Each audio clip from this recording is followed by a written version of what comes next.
The next day was chaos. I had barely slept after the events of the previous day, but now there were thousands of people outside my house, all seeking my help.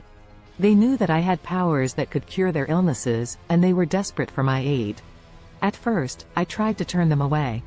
I was exhausted and overwhelmed, and I wasn't sure if I could handle the responsibility of helping so many people.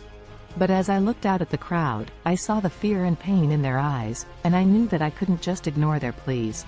Slowly but surely, I began to use my powers to heal the sick and injured. It was a daunting task, but I felt a sense of purpose and fulfillment that I had never experienced before. I worked tirelessly, using my powers to diagnose illnesses, mend broken bones, and ease pain. As word of my abilities spread, the crowd outside my house grew larger and larger. But I didn't let it overwhelm me. I focused on each individual patient, using my powers to give them the care and attention that they needed. At one point, I noticed that my mother had fallen ill. She was weak and frail, and I knew that she needed my help. I pushed my way through the crowd and made my way to her side.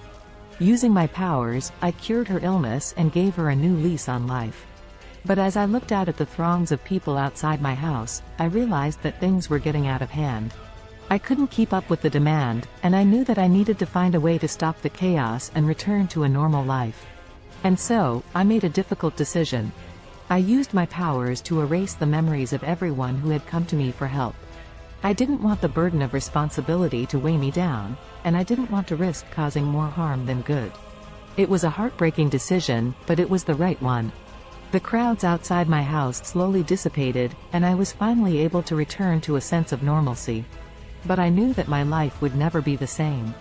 I had learned that having powers came with great responsibility, and that I needed to use them carefully and thoughtfully. I had also learned that sometimes, the best way to help others was to let them help themselves.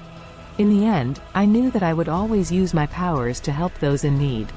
But I would also be careful not to let the demands of others overwhelm me, and to always keep my own well-being in mind.